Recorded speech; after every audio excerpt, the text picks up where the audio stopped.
Pinoy baiting? Totoo nga ba? ABS-CBN, magsha-shutdown ba? Paano na ang probinsyano?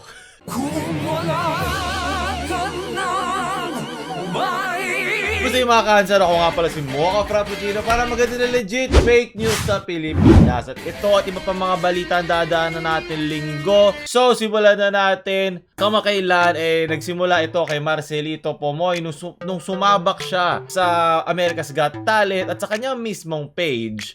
Marami na siyang hinanakit kung bakit dinilit yung kanyang video, bakit ang daming beses siyang pinaglaro, pinag-perform, at di naman din siya mananalo. At syempre, tandaan nyo, America's Got Talent, hindi yan nandyan para hanapin yung talagang mga nararapat o mga talento. Nandyan yan bilang isang show para mag-entertain. Isipin mo yung nanalo, nagsuot lang ng costume.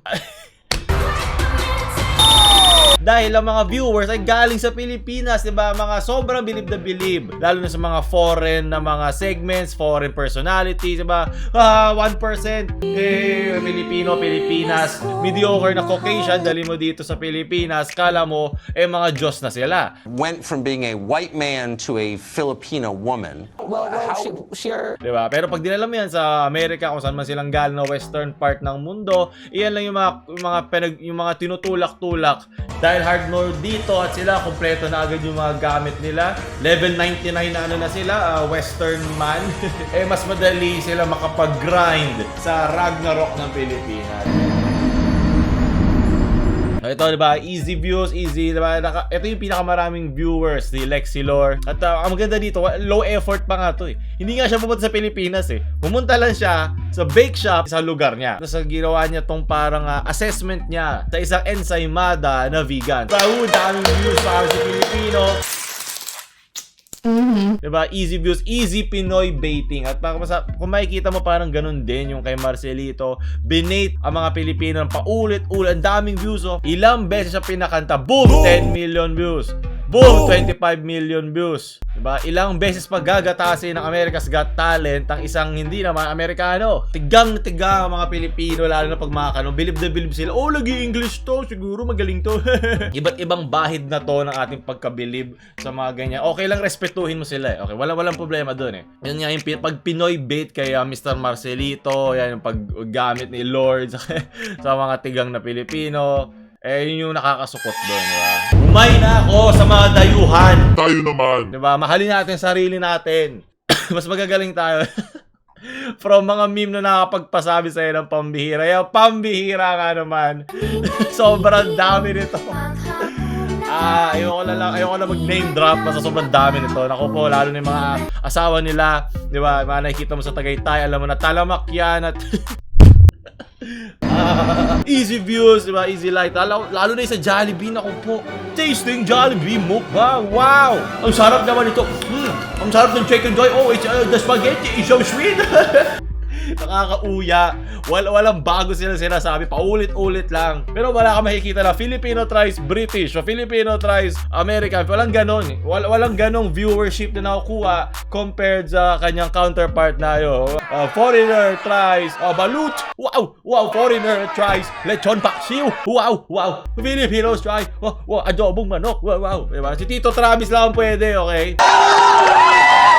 Nakakauya na. So, ngayon, nasakit, diba? Para ito, isa pa to. Naku, panoorin natin saglit. Kung alam nyo tong show na to, ako di ko alam. Great relationship with them since I work in the warehouse. Oh, do you work in a warehouse, Marcus? I didn't know because you only mentioned it like a million times. Okay, that doesn't even make sense. There's no way I could have said a million words. That would have taken years. Tarantado ka talaga!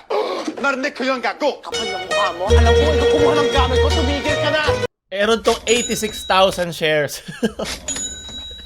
Dahil may nagtagalog sa isang foreign show at hindi mo to makikita ng baliktad. Parang araw-araw tayo naghahanap tayo ng validasyon sa ibang bansa. Gusto nating tingnan tayo ng ibang bansa. Ay!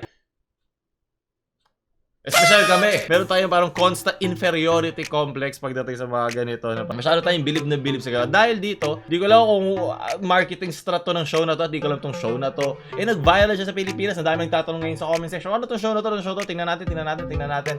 At nagiging marketing strat. My fans are from the Philippines. Nakakasawa lang. Alam ko wala namang masama doon. Parang sa streaming lang to yung pa nagpapakita ka ng mga boobs sa game. Parang sobrang dali kasi niya. Sobrang dali mag-bait. Lalo na kaya isa kang foreign na marketing team o ano man. Napakadaling i-bait, diba? Kaya nga Pinoy baiting, eh. Binibait mo yung mga Pinoy para tumansi ka kanila atensyon sa'yo dahil kailangan nila. Kailangan na yung validasyon. Okay lang respetuhin, okay lang ma-admire. Pero itong pagdidila na sa mga paa nila, nakakasawa na. From the Philippines. From Joel, when a foreign YouTuber...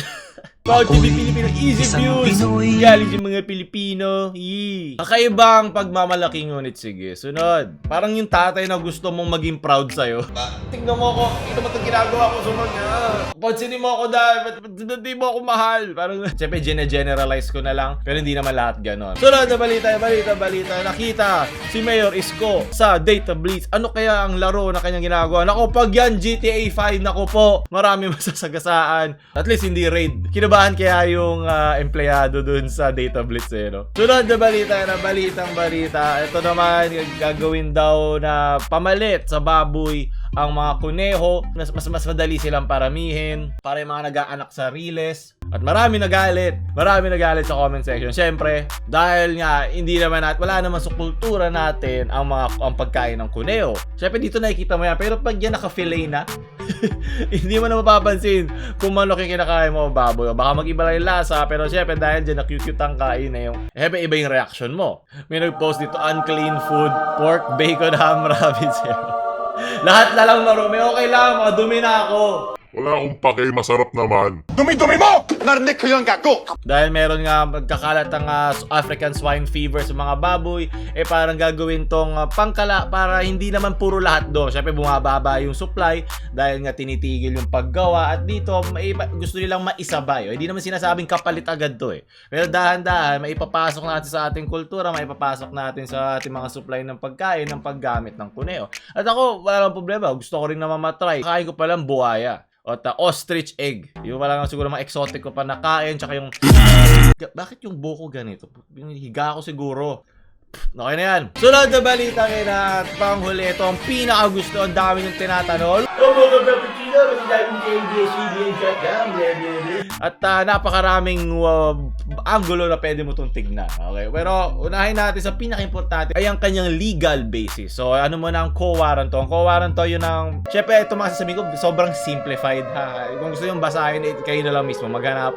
Pero ang co-warranto, ito yan ang nagsasabi kung ano yung nag-authorize sa'yo, anumang legal body o legal document ang nag-authorize sa'yo para panghawakan ng isang opisina o isang franchise, di ba nga dito ka ABS-CBN, at hindi yun sa performance or misconduct mo. So doon pa lang, mali na agad yung paggamit nung pagkatake sa ABS-CBN. Off disclaimer, hindi ako dalawan, hindi ako pulawan, hindi ako palawan, kung ano mang side dyan, wala akong pake. Okay, una hindi ako nanonood sa TV. Ang naging interesado ako dito ay yung paggamit ng law dahil hirap na hirap makaintindi yung masa ng mga legal ng mga claims. Siyempre, ano yan mga highfalutin o malalalim na mga salita, hindi na sila ang naghahanap ng sarili nilang desisyon. Nakikinig na lang sila sa gusto nilang malaman. At siyempre, may mga bias sila, political bias, franchise bias, ganyan. Daanan muna natin ng memes. Bago natin sabihin ko, masyashot daw ba ABS-CBN o hindi?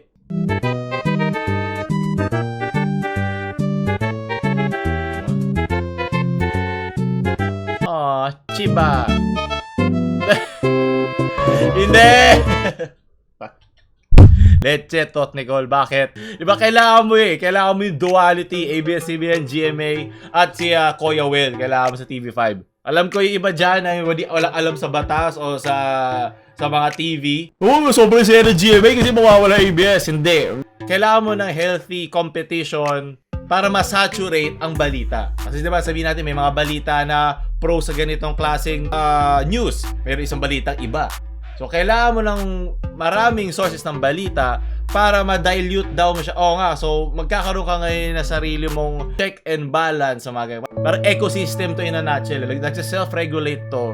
Pag marami kang parties in play. Kasi kung isa lang may-ari ng lahat, isa lang ang kailangan mag-utos ng gawin yung blue ang green. At tapos na agad yun. Pero kung maraming iba pang kumpanya na nakikipag-competition sa isa't isa, mahirap gumawa ng conspiracy. At mabuti yan para sa atin. Mas maganda na nandyan ang ABS-CBN kaysa hindi. Kung pro GMA, ABS-CBN, TV5 ka man, hindi to labanan ng network. Labanan to ng freedom of speech at ang press freedom. Pag inatake na naman ng press freedom ng isang bagong gobyerno, diba, hindi ayun na nakikita mo, hindi kailangan si Duterte, hindi kailangan kung anumang political party, mag-iiba at mag-iiba yan. Huwag natin ilagay, huwag sa isang pangalan, sa isang muka ang batas. Dahil magpapalit at mamamatay at mapapalitan din sila pagdating ng panahon. Pero yung mismong prinsipyo ng freedom of speech, ng press freedom, hindi yan mag-iiba. At dapat lagi natin ilalaban yan sa pang-araw-araw. Hindi lang dahil pro ko dito, o ito yung kasi yung kampong sinusuportahan ko. Wala sa kanila yan. Mas malaki pa to. Ang idolo, kailangan ng bulag na mananamba para mabuhay. Nagmamudslinging dyan ng mga politiko. Mas malaki pa yun. Maraming salamat, AJ Alcacid. Sunod. O yan, tulad ka kanina. Iba yung documentaries, diba? Buhat na buhat ng KMJS yun. At iba naman yung mga walang katapusan teleserye ng ABS-CBN from March 2015.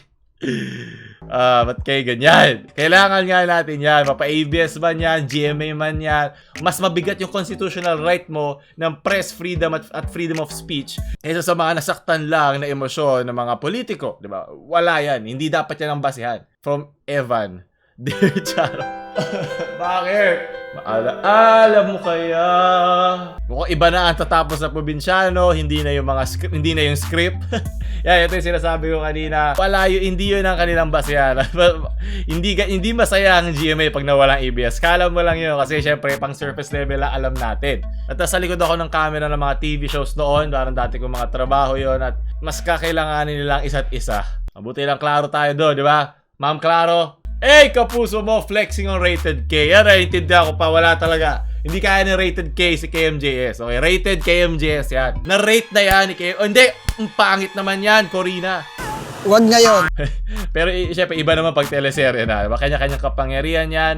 So, pero yung co-warranto mismo dito ay sobrang hina ng kanilang claim. Mahina ang kanilang panlaban para ipatanggal ang franchise ng ABS-CBN. Kasi sabihin na natin na maraming ginawa ang ABS-CBN na misconduct at yung performance nila, hindi nila pinapansin yung gobyerno ngayon o very critical sila sa gobyerno ngayon. Hindi yun basis para sa isang co-warranto. Tulad din sinabi ko kanina, ito yung pag-start nila nung kanilang franchise 25 years ago. Hindi dahil very critical sila sa government. Mali yun. Very emotionally petty ang ganung pag-iisip sa ganyan. Kinakabahan din ng GMA at TV5 sa ganon. Kasi ibig sabihin nun, kayang-kayang lagpasan ng gobyerno ang batas pag ang isang news article o isang balita against sa kanila. Parang 1994 lang to ni George Orwell na kung saan kontrolado ng gobyerno ang pag-iisip ng kahit sinong tao. Walang press freedom. Diba? Walang freedom of speech. Ayoko yung sinabi mo sa gobyerno, tanggal ka. Na-hurt ako, Tanggal ka.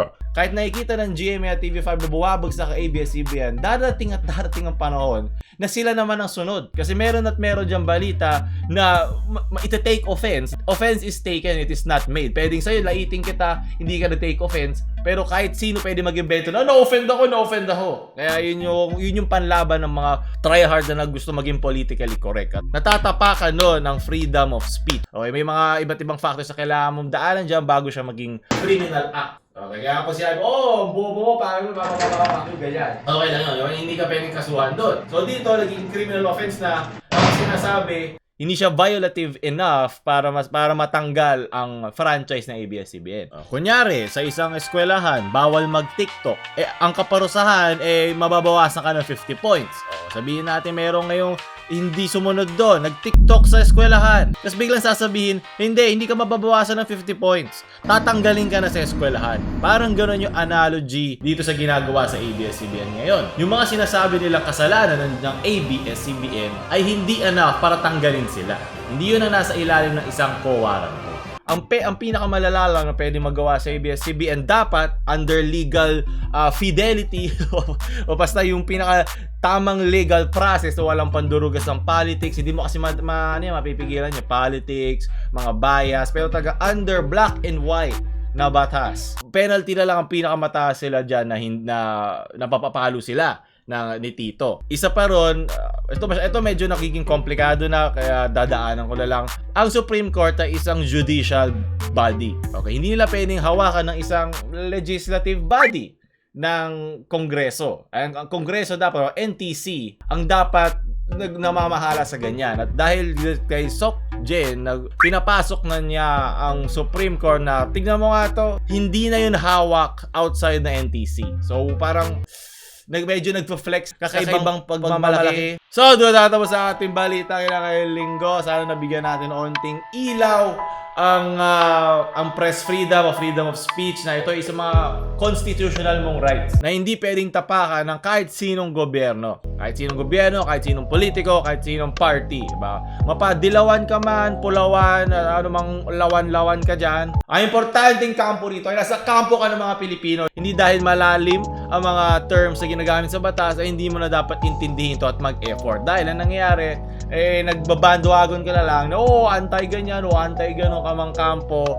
Yun yung mga taong ayaw nalang mag-isip at yun yung mga taong mamamatay na lang na walang silbi sa lipunan. narinig ko yun, gago!